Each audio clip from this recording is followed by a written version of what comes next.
Good morning. Yeah. We're all good for sound. Mark Bailey, Minister for Transport and Main Roads. Did I put our mic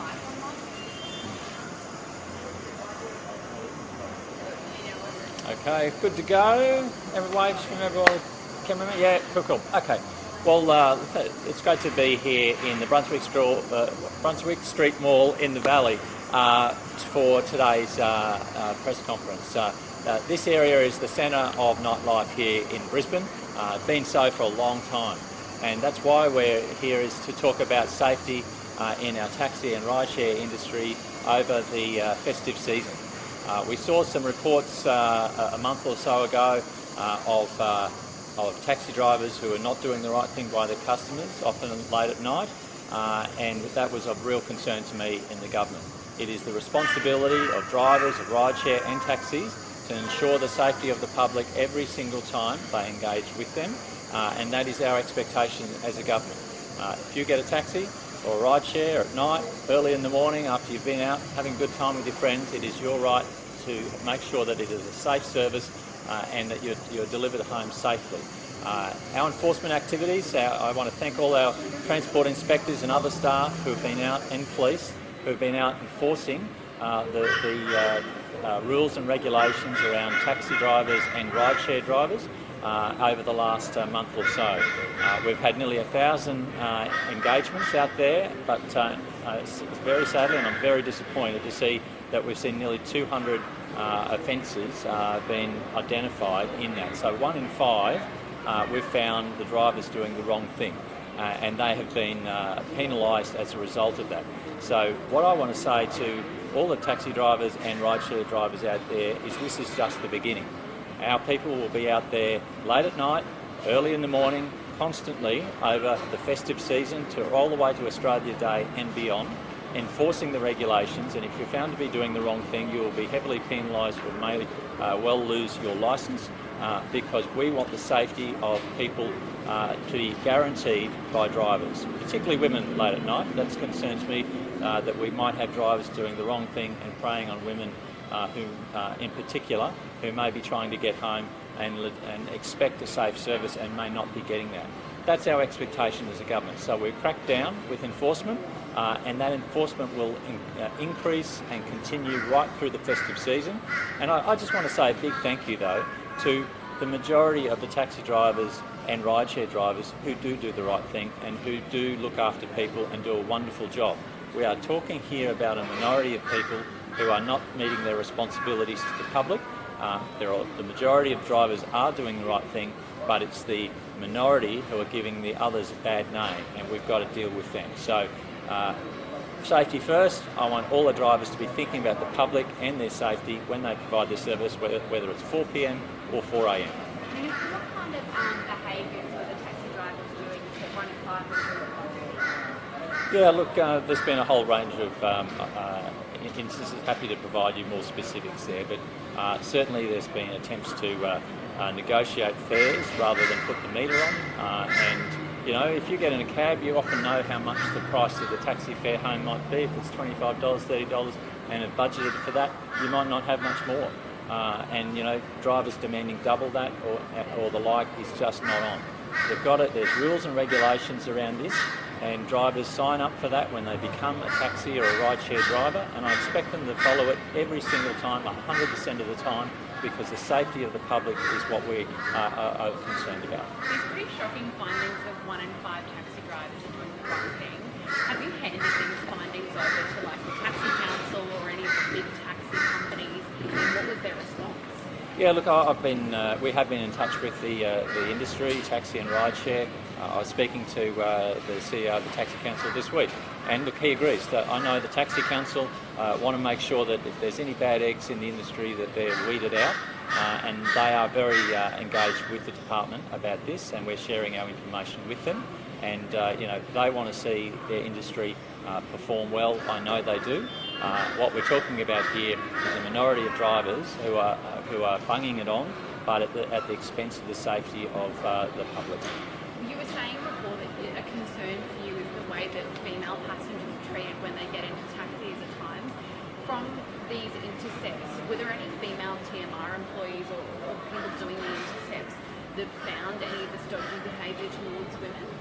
Look, I'm not going to go into the real specifics of the enforcement. I don't want to give those minority drivers doing the wrong thing too much information, but I can say this to them. The person who gets into your cab at 3 a.m, 4 a.m. could be anybody who is an enforcement officer, male or female, dressed in any kind of way. We are making sure that when we do enforcement, that our enforcement people are dressed in undercover gear and casual gear. So you can never be certain whether that person is an enforcement officer or not at any time of the day or night or indeed early morning.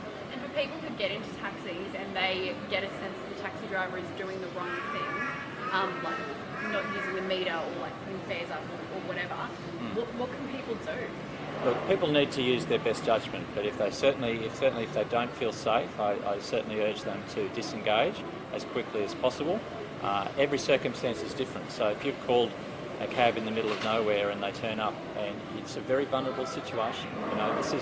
The public need to have confidence and trust in their rideshare and taxi drivers every single time, and that's what we're talking about here. So I do urge people, if they have a bad experience, to report it. Let TMR know. If there's any issue of people doing a criminal behaviour, to let the police know, to report it. We need that information to act, anything people can do to help us identify who has been behaving badly and not treating people with respect. We want to know that. If they can get the licence plate, if they think to do that, we want to know that. So if people are able to do that, we encourage it. We understand, of course, people can get quite shaken up in these situations. That may not be something that occurs to them in the moment. We understand that. And so was there any times in those incidents that were picked up that police didn't? Look, I'd have to come back to you on that, but we have been engaging with police around backing, our officers up and ensuring that they're in the loop as well. I know the Queensland Police Service want to make sure that every driver is, meeting the rules and regulations as well. So I'm happy to come back with you on those details. Were the most of those 200 drivers caught in the wrong price gouging? And Sorry, can you say that a little louder? Most of those 200 drivers that were in the wrong price gouging, and what were the other drivers? Look, there's a range of different offences and infringements that have been found. Certainly price gouging is one of them. And, what we say to people is obviously there are rules and regulations around this, there are advantages and disadvantages to either mode, rideshare and taxis, and that's just the reality of life. But price gouging is not on. It is not acceptable. And it is something that we've found has been happening, and those reports that we saw a month or two ago, certainly have some veracity, and we are cracking down on the price gouging, absolutely, but we're also particularly cracking down on other offences as well, and I'm happy to come back to you with the specifics of a bit of a breakdown there. How much trouble could a driver get in price gouging? Well, look, if people are found to be doing the wrong thing, on more than one occasion, they certainly risk losing their licence and their job, and so they should. There were reports about a month ago of people with disability or people who are using wheelchairs finding it increasingly difficult to actually secure a taxi that would be available to carry them in their wheelchair. Did that come up at all in any of these instances? Yeah, look, this is something that is also a very high priority for us, and something when I was speaking with the Taxi Council CEO during the week, I emphasised the real importance of, particularly during the heat wave. It's people with disabilities who might be in a wheelchair, sometimes their ability to regulate their body heat is, not as good as other people, and I want to make sure that the vulnerable people in our community are being looked after. So, I drove that point home, the need to prioritise those jobs for people who are more vulnerable in our community, but for the taxis is absolutely of paramount importance, and I made that point to the CEO. He agrees with me, I know he does. We've increased the fees for drivers to pick up people in a wheelchair accessible taxi this year, so they've got getting a better payment for it to encourage them to do that more often, and we've had a very strong program around making sure our wheelchair accessible taxis mix in the fleet is being renewed, and that's been well taken up by the industry as well. The industry is also facing driver shortage. How do you think we're going to go over the festive season with that, and given the cancellation issues that Ubers have? Do you think people travelling to Brisbane could end up drenched and not able to get where they need to go? Yeah, look, we want to see the public looked after 100% of the time. And, it is a tough time to get drivers, workers in just about every industry. There's no doubt that that's a problem. I acknowledge that that's an issue, and it's a difficulty for the taxi and rideshare industries like any other industry. But we do not want the bad eggs out there who are exploiting people in vulnerable situations. That is not on. We will not tolerate that, and we will deal with those people as we find them. 1 in 5, it's a shocking statistic. And the drivers out there who are, not doing the right thing, we will catch you. I'll make that very clear. Our enforcement officers are on the beat, and they will find you, and we will deal with it. Why do you think these drivers have the audacity to do stuff like this? Like, why are they being so brazen and so bold when they know it's against the rules? They know people can report them. Like, why are they doing it? Oh, look, I think there's clear motivation and self-interest.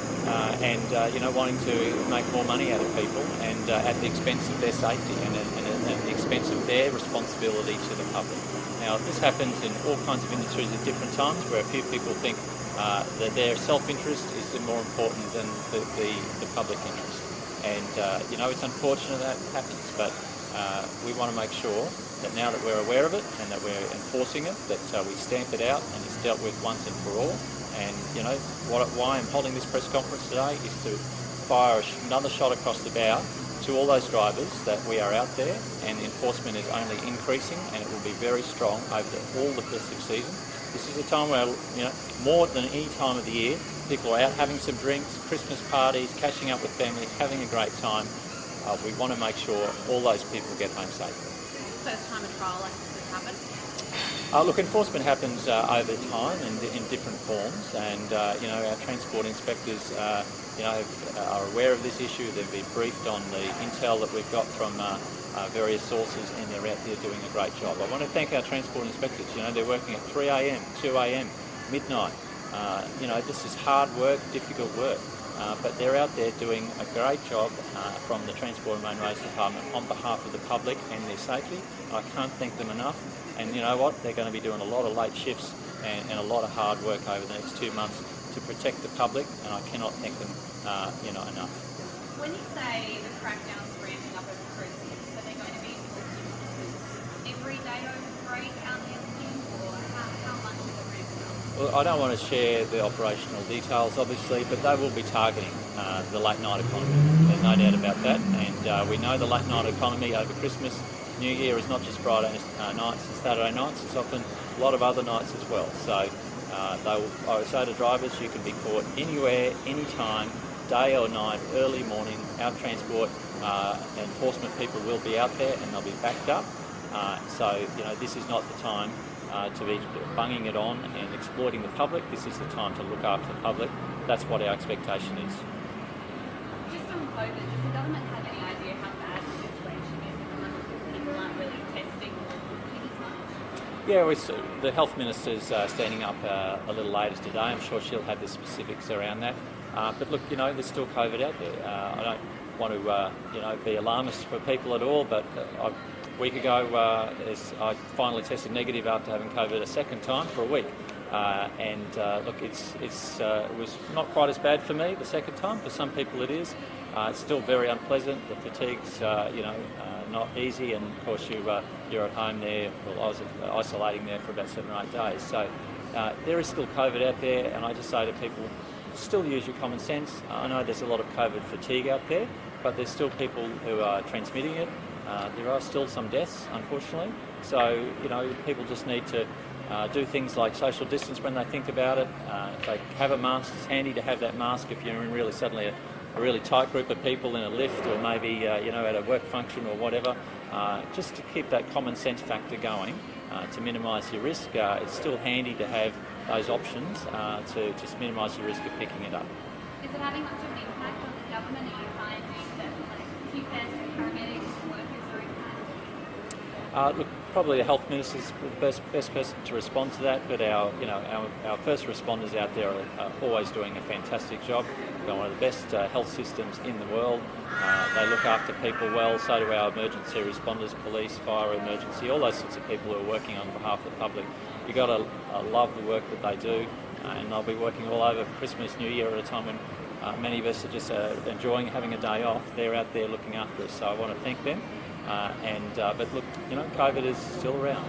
My colleague, Minister Hinchliffe, also had COVID at the same time. Still cases around, and it's still unpleasant. And for people who are vulnerable, of course, we've got to remember that there are still people who are, for instance, have their immune system maybe lesser than the rest of us. For them, it's a much more serious issue that they've got to look out for minimising their risk. And we've just got to think about the vulnerable people in our community as well when we think about minimising risk. All good? All right, lovely. Thank you. Thanks, everybody.